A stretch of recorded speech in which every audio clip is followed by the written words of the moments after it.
What's up, guys? What's going on? I'm Paul. This is Pauline Theology, Daily Devotional, man, and we are going through the book of Exodus. We're in Exodus chapter 7, verses 11 and 12. Exodus chapter 7, 11, and 12. We're continuing on the first sign, the one where we cast Aaron cast the staff on the ground and becomes a snake, or some people say like a sea monster or crocodile. Even heard that. But yeah, if you haven't read it yet, stop the tape, check it out, see what it has to say, come back, and we're going to answer these questions to see what God has to say to us through the scriptures, man. What we do here is we go through the scriptures every day to try and study and understand who God is. And the more we know and understand who he is, the more knowledge we have of him, the more we can love him. And the more we love him, we can trust him because we see he is faithful, he is trustworthy, and he is true. Some things that you probably cannot say about me. I've been slack in coming out with these. I say it's a daily devotional, but it's been a couple days since I brought them out. And forgive me for that, but we're going to try and get back on track and get it. It's just been a busy season, guys. How many of you guys know about busy seasons, huh? And it's tough. That's why I always encourage you, man. I'm trying to help you to read and study the scriptures every day, but give some grace to yourself if you miss, because it ain't easy. It ain't easy. Believe that. Believe that. But we are going to jump back into it, man. And the first question that we always ask in reading and understanding the scriptures is, what's going on? What's happening? Well, what's happening right now is the circumstances has led up to finally Moses has this interaction. And so it is God, Yahweh, versus Pharaoh, the God of Egypt. It's a battle. And this is the first step. Technically, yeah, it's the first step. There's some things that have been leading up to this, but this is the first major situation that takes place for the release of the people of God, the release of the people of Israel through the power of Yahweh. And we saw in the last episode where Moses and Aaron do all that God has asked them to, and they cast the staff on the ground. It becomes a snake. And now, because of this, Pharaoh's like, whoa, I got to see if we can do this. And what's funny is that he says, he tries to go get the magicians or the wisdom people and cause them to do the thing that Moses and Aaron did, because he don't know if he could do it. He's not the one that told them to do this, and it will happen. That's what Yahweh did. He said, he commanded them, and through his power, that is how this event is occurring. It was achieved. This sign was because God told them to do it. But Pharaoh is like, well, let's see if my guys can do it. Not commanding them to do it. He's like, let's see if we can do it. That's a whole different dynamic. That's a whole different level of godhood, right? Because Yahweh, the true God, master of all things, takes the inanimate and makes it animated. While Pharaoh is only asking if such a thing is possible amongst his people, getting the wisest and the smartest people where they act on their own will rather than the command and the desire of Pharaoh. But what happens, man? It is achieved. They are able to do it, man. He calls the magicians, the wizards out. They cast theirs on the ground, and it happens, man. But what happens after that happens? Well, Aaron and Moses' Yahweh's serpent eats the other ones. All of them. All of them. Not just one. All of them. Demonstrating his dominance even over the power of Pharaoh, which he doesn't even know he has. So God is demonstrating his sovereignty and control over the situation when Pharaoh thinks he has control.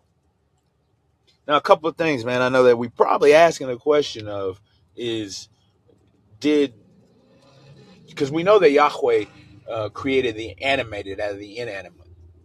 He turned that staff into a serpent. But what about the magicians? What about the sorcerers? What about the wise men? What happened to theirs? Well, there's a couple of things that could have been. First off, it could be demons, obviously. It could be that demons cause this to occur and happen. And we see this oftentimes in what Paul writes, and he says that, yeah, of course these things happen. He's like, they're demons, man. They're worshiping demons.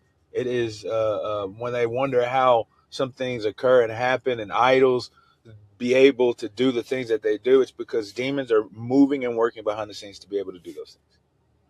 And we can still see those things today, man. When we see people acting out in certain ways, especially in countries where it is the spirituals heavily prevalent.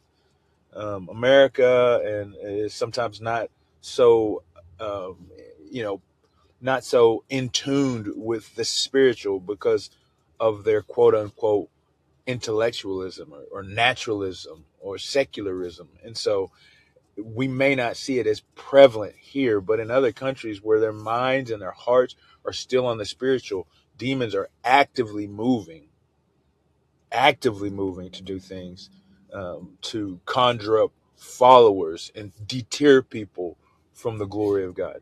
And so that could be one thing that is happening here. Another thing is, it does say they do this by their secret arts. They do this by their own magic. And so it could actually just be a trick, a move one, replace the other. I think we watched, I watched Prince of Egypt, and it did that. It like hid them behind a cloud or a screen or something, and smoke, and so it's like a bunch of smoke and mirrors. Like magicians do things that magicians do. You saw a body, you saw a body in half. You really don't saw it in half. It's just a trick of the eye, a sleight of hand, and so that could have been the thing that is happening here. But either way, this occurs. God demonstrates His dominance in the situation by His serpent, His tannin, the others, eating the others. So, what does this say about God? Sovereignty, reign, rule, control in every situation. He doesn't not prepare for or take consideration for other things that could occur during His testifying of His goodness and His glory and His power. He has all that stuff in mind when He's doing this stuff. It ain't no different here. And so God is proving His superiority over even the prophets and the magicians, the wise men of the pharaohs. He's proving His superiority. It's like, oh, if you could do what I could do, I could still dominate what you're doing with the thing that I've done. And this is the first thing. This is the easy thing. This is the slight thing. Yeah. So God is demonstrating His sovereignty, dominance, control, and power in all situations. What's this say about man? Is that we do have the ability to manipulate things, right? We can uh, cause things to happen so that we do not have to look at the sign or the glory that God is placing before us so that we might believe. Yeah, yeah. I mean, we have the ability to do that, man. We have the ability to, I think Jeremiah says that our heart is deceitful above all things, man. We be lying to ourselves. They see the power of God being displayed. They see the wonder of God being shown, yet they negate it and rule it out because of their own hearts. Yeah, that's us. That's us as humans. That's us as humans. But also, I think as humans, as Christians, is that when we follow God, God will display His glory. Moses and Aaron did the thing that God had called them to do, to cast the staff on the ground, turn to a snake. And they probably thought, oh, yeah, they ain't going to be able to do that. But God did something different with that. He allowed the others to be able to conjure up some method of being to show that type of wonder as well. But in their showing of the spectacle, God demonstrates His dominance over it. And so even though the thing probably didn't go out the way that they planned, Moses and Aaron were faithful, and God showed out.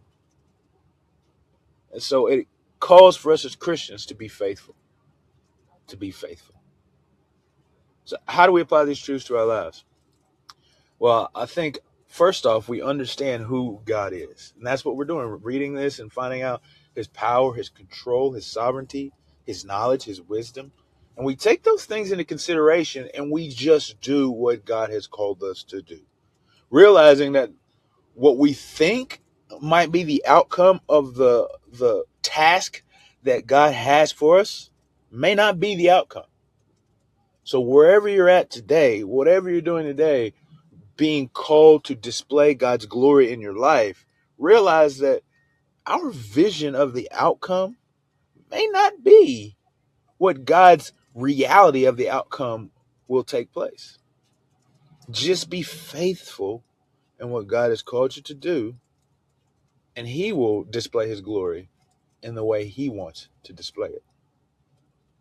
That's what we should do as believers. And if we're non-believers, man, look and see the sign that God is demonstrating in your life to draw you towards Him.